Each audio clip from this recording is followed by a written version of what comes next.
Hey guys, what's up? It's Shelly. In today's video, we are going to be going over the double sow. The double sow is the first double that you attempt. You also might attempt the double toe while you're learning the sow, but the sow is a lot of fun. We have different entries to go into the sow. The most common is the left forward outside 3 turn. Then we could do a right forward inside mohawk, or we could do a right back outside 3 turn mohawk to get into our double sow. Make sure you click up at the link above and check out my video about the double sow exercises, because when we do double sow, it's not just going and attempting the actual double all the time, but doing walkthroughs and doing the exercises needed in order to have our body understand what we want it to do. So make sure you check that video out so that way you can be prepared for the double sow. Right now, let's go ahead, let's jump right in. We're gonna right now talk about the first step, which is your Salchow entrance.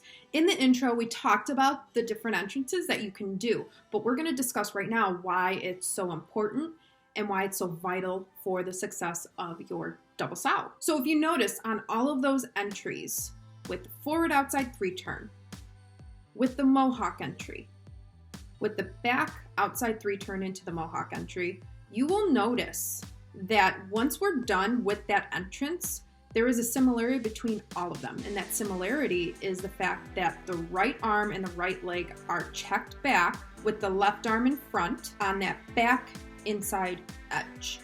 Now, this is very important that you hit that. So when you're going into your entry, you want to check your position. And what that means is when you're doing your 3 turn, when you're doing your mohawk, you're not letting your body get out of control and pre-rotate. So as you see here on each of the entries, you'll notice that everybody, once they do their turn or their mohawk, they have that same set position. That's very important for the success of the double sow. I like to think about it as a spring, but when you take that spring and you bring it down and you let go, it shoots right up. So that's kind of what this check does when you're doing your entry. That put your body in position so you are able to spring up into the jump. We are going to now get into our second step, which is the hook. This hook basically helps us with our next step. Now, you'll notice all of these steps, if done correctly, they will help you for success on the next step. So here, in order for the hook to really have a lot of success, we need to have that great check position that we talked about. So that right arm and right leg are back. Now, when this hook happens, what's basically going on here is we're going on a deeper edge, or we're bringing around that left back inside edge to where we are able to use our right side, our right arm and right leg to literally do the next step for this double sow, which is the lift. My arm and my leg are checked back. My left arm always stays in front during this hook. It's very important too that you engage your core, because if you really control the abdomen muscles, it's going to be a lot easier for you to control. So as I'm doing this hook, you'll notice I have knee bend. And once my right leg starts to come out and around, my right leg goes parallel with my left foot. And that's kind of when the deep edge or the hook happens, when you're doing this part of the sow. And also, your right arm and your right leg are connected. When that right leg is coming around for the hook, that right arm is going right with it. So that's super important for you to know, because this is how we are going to be successful for our next step. If you don't bring that edge around or hook it around enough, the lift or the kick through is going to be a lot more difficult for you when doing this double sow. We are going to talk about step 3, which is the lift and the takeoff, the kick through, whatever you would like to call it. This is the part of the jump where we literally start our jump. This is where all of our power and our height comes from. So this step is very important. Now we're going to first talk about the skating leg. This is the part of the jump where we push up and off of that left leg. Now when I push off that left leg, I'm going to push up and through my toe, and I'm going to be stretching my body up because I want to lift. If you keep your body crunched down, your lift is going to be very minimal.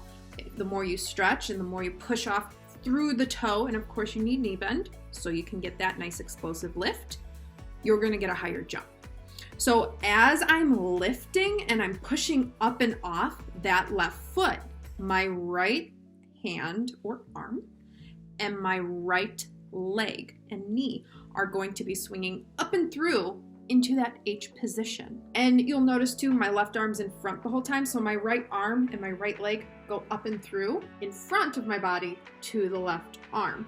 So you'll notice we are in that H position, but we also hit this position in another jump that we have talked about a lot on this channel, which is the axle. So literally this step is pretty much the same thing as your axle. So if you're doing your double sow and you're having trouble with it, I literally want you to think after you do the entry into the hook, literally think kick up and through like an axle. It's the same thing. If you can do an axle, you can definitely do a double sow.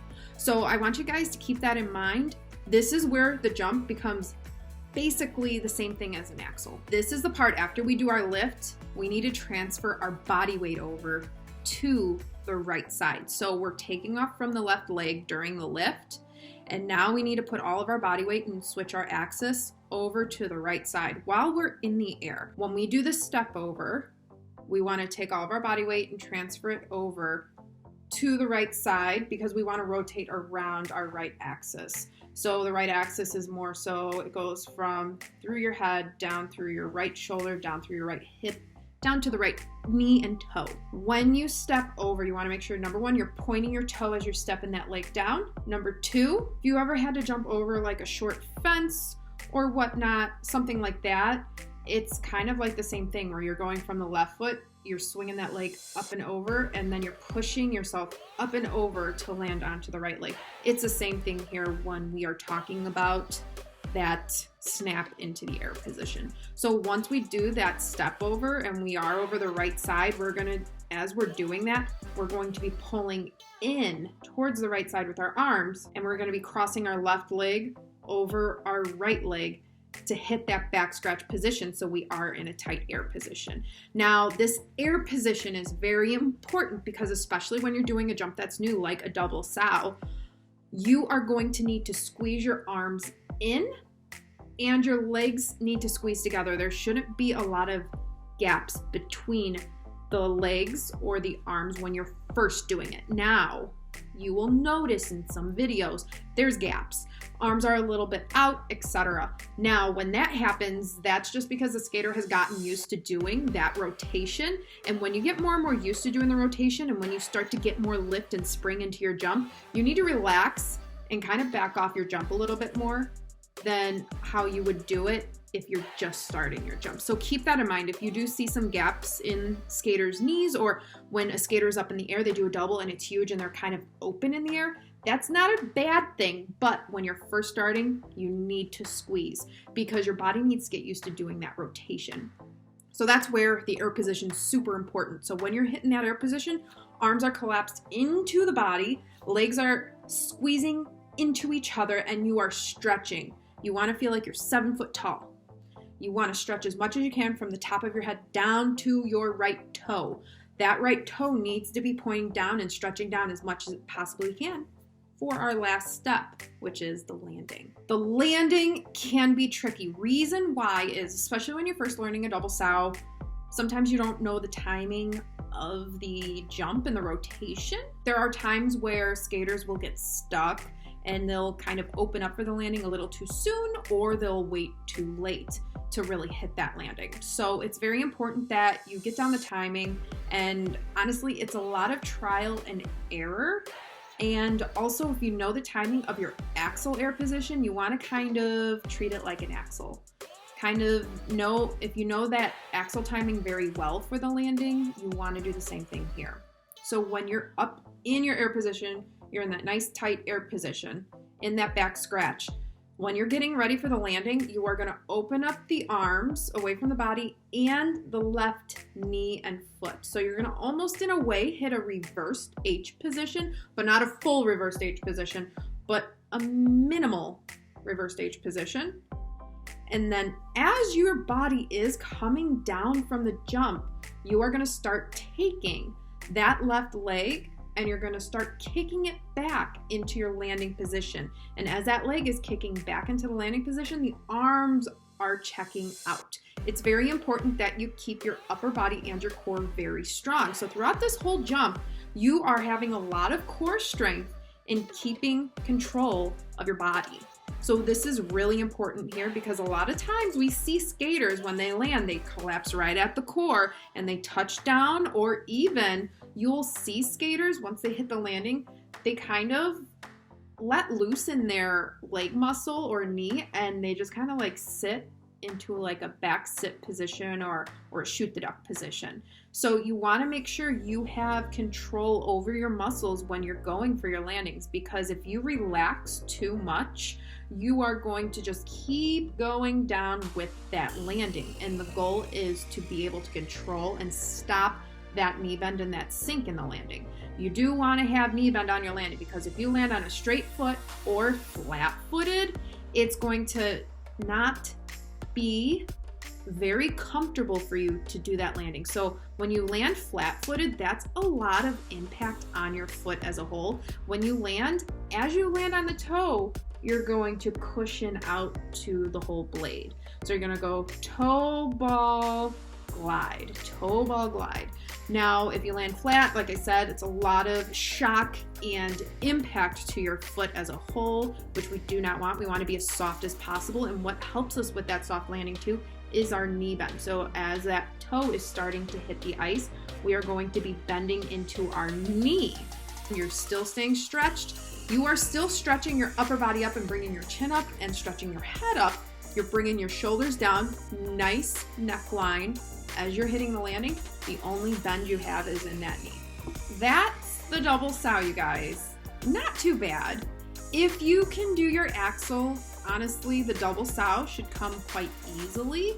So even if you are having some trouble with it, be patient with it and think about each of the steps. See what you're rushing or see what you're possibly maybe doing. You know, the biggest thing is opening up for the landing too soon or rushing the lift for the double sow is another huge mistake that people make when they're learning this jump. When you're doing your jumps, it's very important to stay in control of your jumps, but at the same time be relaxed. I know that kind of sounds weird, but you can be relaxed in your position and make it look easy, but you are strong and you're not letting yourself pre-rotate or open up. You don't want to stay too loose up in the air, because if you're too loose, so when you land, you're just going to collapse, or the force of the jump is going to throw you from your axis or balance. So we don't want that. And until then, skate great, and I'll see you in the next video. Bye.